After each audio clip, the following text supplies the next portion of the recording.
Januari kan berdasarkan laporan ya, itu minggu pertama Januari, minggu kedua dan minggu ketiga. Minggu keempat belum semua kabupaten mengirim data.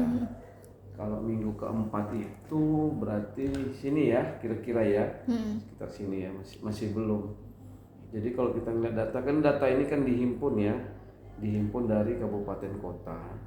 Jadi berjenjang dia. Jadi mulai dari Poskesdes atau Pustu yang ada di desa, lanjut lagi ke Puskesmas Induk ya atau ke Puskesmas, lanjut lagi ke Dinas Kesehatan, baru kita.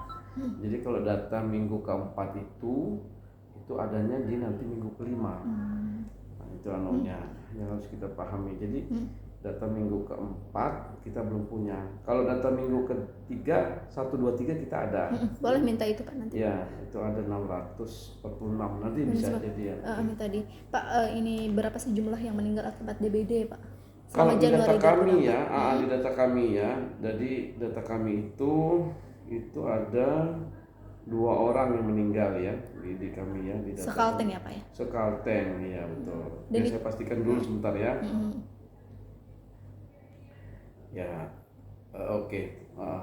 Itu 2 meninggal ada dari data kami yang sudah kami terima itu ada di Barito Timur dua-duanya. Oh, di Barito Timur. Di daerah Barito Timur. Kemudian kita nggak lupa juga dengan catatan tahun lalu Barito Timur juga menetapkan KLB. Tahun lalu ya, tahun lalu.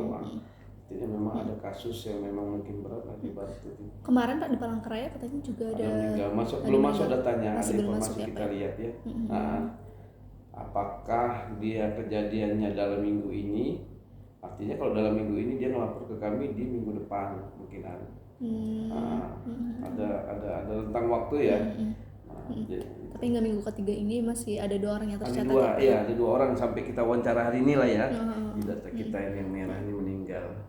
Ada di Barito Timur. Barito Timur. Ini ada 2 orang.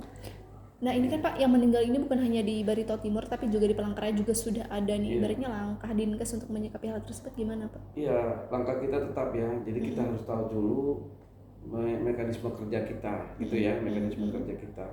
Jadi Dinas Kesehatan Provinsi bertugas menyediakan logistik dan melatih tenaga-tenaga yang menangani DBD, tugas-tugas kita. Dalam setiap tahun kita memang sudah melatih juga ya, melatih pemegang program, memasukkan data dan lain-lain ya. Kemudian dalam mengatasi DBD ini adalah merupakan tanggung jawab Dinas Kesehatan Kabupaten Kota masing-masing. Nah, misalnya dia mengatasi macam-macam. Jadi kabupaten kota ini jumlah anggarannya juga berbeda-beda. Jadi ada yang banyak, ada yang sedikit gitu ya. Nah kami nggak bisa komentar, itu adalah hak wewenang. Kemudian yang harus kita pahami yang berikutnya adalah Dinas Kesehatan Kabupaten Kota tidak tunduk ke Dinas Kesehatan Provinsi. Dia adalah tunduk ke bupatinya. Kita sama Dinas Kesehatan Kabupaten Kota bermitra, artinya koordinasi, sifat koordinasi. Jadi saya nggak bisa memarahi kabupaten kota karena dia punya atasan sendiri. Cuman saya bisa berkoordinasi. Jadi Dinas Kesehatan Provinsi bertugas menyediakan logistik lah, misalnya insektisidanya, abatinya, dan lain-lain lah, dan lain-lain. Kemudian yang melaksanakan kalau memang perlu penyelidikan epidemiologi ataukah fogging itu ya Kabupaten kota. Jadi kita kalau bahasa kita di Dinas Kesehatan Provinsi ini kita tidak mempunyai wilayah.